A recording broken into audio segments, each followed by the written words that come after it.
Salut à tous, c'est Libre Cours, c'est la deuxième et une émission un peu particulière aujourd'hui. Je vous emmène dans les coulisses d'un long métrage. On est à Mougins, à quelques kilomètres de Nice, à la Villa Khashoggi, où se tourne actuellement le premier film de Frédéric Sérulli, Le commun des mortels. À l'affiche, entre autres, Chantal Lobby, Gérard Mélan, Sandrine Sénès et Noël Perna. Mais si je vous propose de découvrir l'envers du décor aujourd'hui, c'est tout simplement parce que le producteur et l'assistant réalisateur de ce long métrage n'est autre que Marc Geoffroy, le réalisateur du premier cours que je vous propose de découvrir aujourd'hui. S'en suivra une réalisation de Houda Benyamina de l'association Mille Visages, mais ça, c'est pour tout à l'heure. Je vous propose tout de suite d'aller retrouver Frédéric Sérulli et Marc Geoffroy. Libre cours, c'est parti. Alors Frédéric Sérulli, vous êtes le réalisateur du film. Bonjour, merci de nous accueillir en tout cas sur Le commun des mortels. Est-ce que vous pouvez nous faire un petit pitch du film ? Le commun des mortels, c'est un film genre, on va dire une comédie noire, cruelle. On est plus dans une comédie dramatique et avec des superbes acteurs. Donc on est dans un film à suspense, un film de genre. Le personnage principal, qui est un thanatopracteur, qui vit dans des pompes funèbres. Donc il se passe des choses très très étranges dans cette petite bourgade du sud-est de la France. Et il y a un enquêteur qui arrive dans cette ville pour enquêter sur des choses étranges. Et là, il va se passer vraiment des trucs bizarres que les spectateurs auront du mal à cerner. D'accord, donc vous êtes réalisateur mais aussi scénariste. Alors co-scénariste d'ailleurs, je crois. Comment vous est venue cette idée ?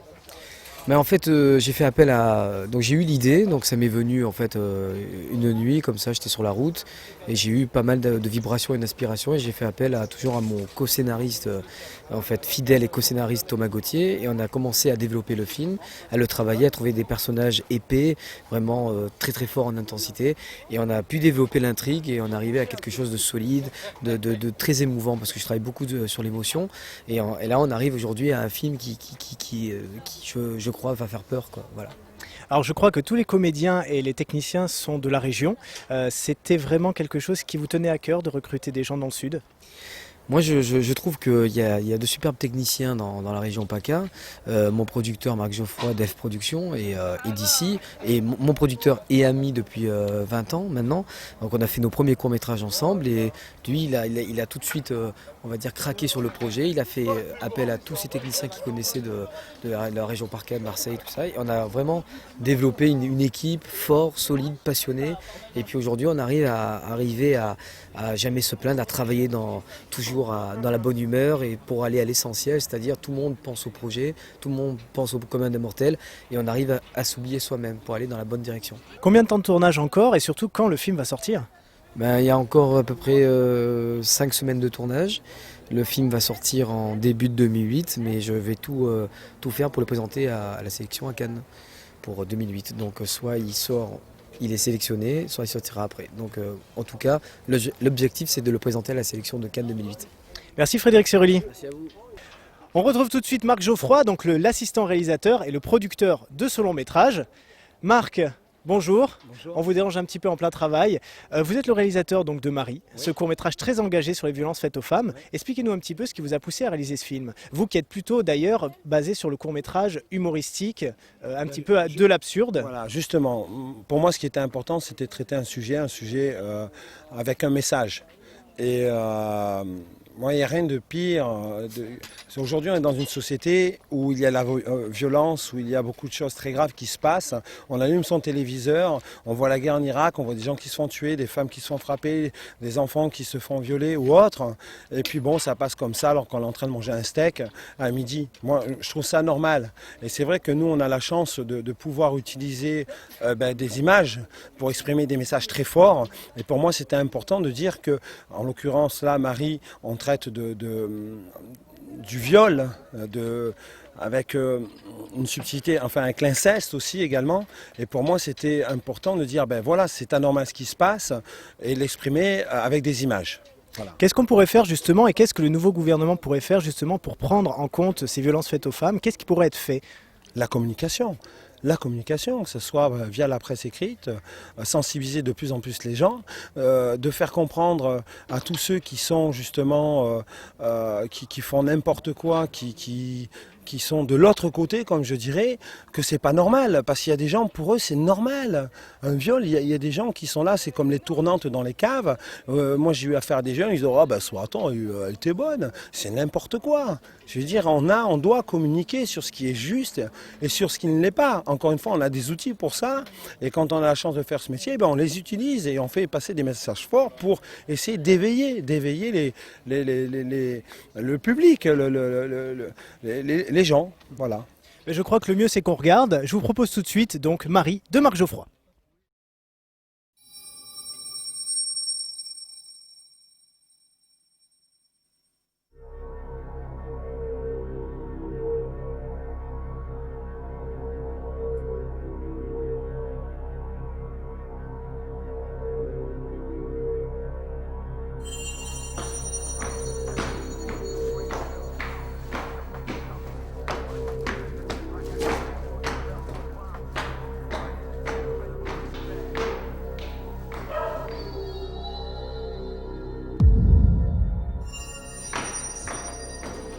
Hé Marie, tu es contente? Oh Marie, tu es sourde ou quoi? Tu pourrais répondre quand on te parle, hein? Tiens, arrête-moi cette radio de merde. Ah, ça va, Putain, qu'elle est bonne, je la mettrais bien. Mais vas-y, que de la gueule!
Ma chérie, il faut payer.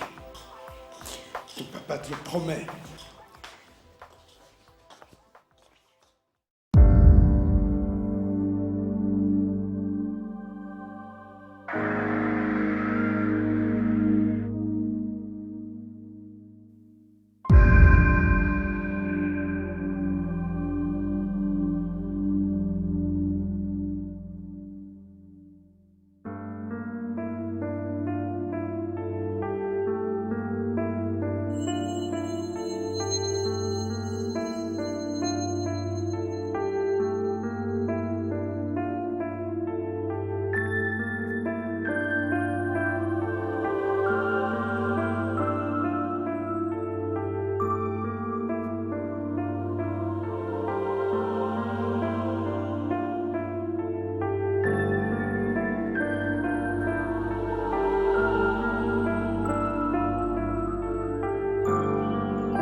Retour sur le plateau du Commun des Mortels, toujours avec Marc Geoffroy, donc le producteur du film. Ça va être l'occasion un petit peu de l'interroger sur la production. Comment vous avez produit ce film ? Eh bien, pour produire ce film, ça a été un pari incroyable. Il a fallu trouver les fonds. Et pour trouver les fonds, eh ben, croyez-moi, c'est pas évident. Donc on a fait, j'ai fait en sorte d'aller chercher différents financements. Et pour moi, les plus importants, ça a été mes partenaires que je faisais apparaître au générique. C'est-à-dire, je vous fais de la pub, je vous mets à mon générique parce que je fais un film avec tel et tel acteur. Et vous avez un budget en tant que société, entreprise, de temps par an. Donc imaginez, si moi vous me donnez que temps, ça va être super parce que vous ferez des économies, mais en plus je vais vous laisser 3 minutes à l'image dans telle ou telle séquence. La contrepartie, c'était effectivement les afficher au générique, qui me passent, si j'avais besoin de consommables, ce que j'appelle consommables, ça peut être de la montre au champagne, mais en plus du numéraire. Donc il y a eu cette première partie. La deuxième partie, ça a été les subventions. Et la troisième partie, ça a été le mécénat. Voilà comment on a monté le budget. C'est vrai qu'en fait, c'est un combat permanent parce que c'est des négociations. Et puis, il y a des partenaires qui voulaient vraiment être mis en avant. Mais pour qu'ils soient plus en avant, il fallait qu'ils payent plus. Donc tout ça, c'est une harmonie qu'on trouve entre les partenaires et la production. Et concernant les acteurs, alors est-ce qu'il n'a pas été trop difficile de les convaincre ? Alors non, ça n'a pas été trop difficile dans le sens où en fait, on avait déjà avec Frédéric, moi j'avais fait toute la prod exécutive d'un moyen métrage avec Chantal Lobby, qui s'était très bien passé. Donc quand on a la chance de réaliser un film, de produire un film, et que ça se passe bien avec l'acteur et qu'on le sollicite ensuite pour qu'il puisse revenir sur un long métrage, s'il a gardé une bonne expérience, enfin un bon souvenir de vous, il ne va pas vous refuser. Bon, et c'est vrai que quand on est revenu vers les acteurs, pour certains, y compris pour l'équipe aussi, parce que ceux qui avaient travaillé avec nous avant sur ce moyen métrage sont là aujourd'hui aussi, ils ont dit ok, bingo, on y va.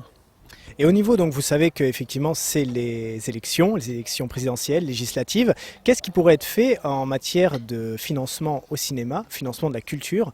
Qu'est-ce que le gouvernement pourrait faire là-dessus ? Le gouvernement, il y a un gros travail à faire. C'est-à-dire qu'un travail de proximité, beaucoup de jeunes vont de grandes écoles, etc. Mais quand ils sortent de ces écoles, ils se retrouvent, ils ne savent pas trop où aller sur le marché du travail. On ne les a pas formés pour ça. Donc ce qui serait intéressant, c'est d'arriver à passer à des partenariats, école, entreprise. Quand un jeune sort de l'école, une prod va l'embaucher sous forme de stage ou après contrat qualif ou autre, mais qu'il ait une sortie. C'est-à-dire qu'en fait, qu'il puisse continuer de vivre sa passion. Donc ça, moi je pense qu'il manque de la proximité par rapport à la jeunesse d'aujourd'hui qui a envie de faire ce métier, qui est un métier extrêmement difficile, surtout dans le sud de la France, puisqu'on n'est pas à Paris. Il y a énormément de choses à faire. Encore une fois, les élections, est-ce que ça va changer quelque chose ou pas? Je ne sais pas, parce qu'un artiste ne fait pas de politique.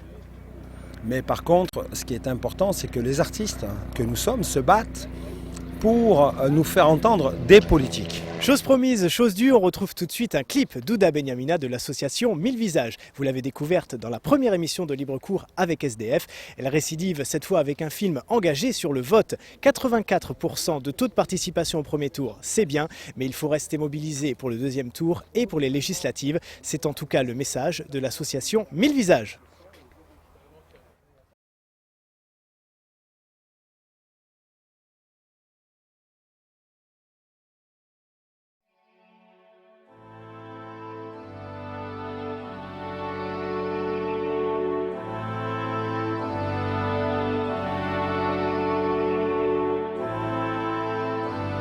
Envie de changer les choses? Votez. Voter, c'est un pouvoir. Vous saviez que jusqu'en 1848, seuls les hommes qui payaient un impôt avaient le droit de voter? Ah ah! En 1944, les femmes ont enfin le droit de vote. Et là, le droit de vote devient réellement universel. Choisissez l'activité plutôt que la passivité. Votez. Voter, c'est pas seulement un devoir, c'est un pouvoir. Ne laissez pas les autres agir à votre place. Votez. Voter, c'est aussi une arme pour défendre sa liberté. Voter, c'est être représenté. Voter, c'est pas seulement un devoir, c'est un pouvoir. Ou l'inverse, vous voulez. Exprimez-vous. Votez. Voter, c'est penser à notre avenir. Des hommes et des femmes ont donné leur vie pour qu'on ait ce pouvoir. Voter, c'est pas seulement un devoir.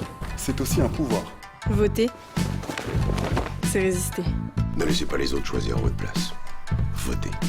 Moi, pour participer à l'avenir de mon pays, je vote. Voter, c'est pas seulement un devoir. C'est un pouvoir. Voter. Allez voter. Votez. Voter. Voter. Voter. Allez voter. Voter. Voter. Voter.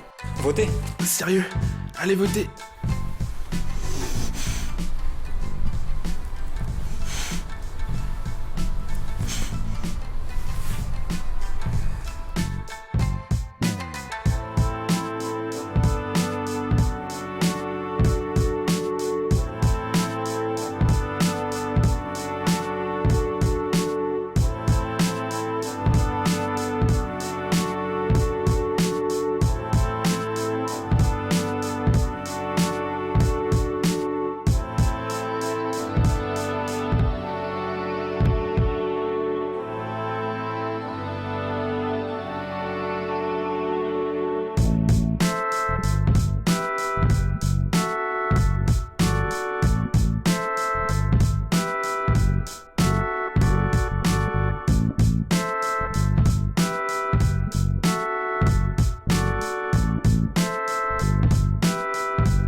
C'est la fin de Libre Cours, merci infiniment de nous avoir suivis et merci d'avoir été si nombreux à nous laisser vos commentaires sur le site. Merci également à Marc Geoffroy et à Frédéric Cerulli pour nous avoir accueillis sur le plateau du Commun des Mortels. Merci également à Ouda Benyamina et à l'association Mille Visages. Quant à nous, on se retrouve très vite pour une nouvelle édition de Libre Cours. À très bientôt pour de nouvelles aventures.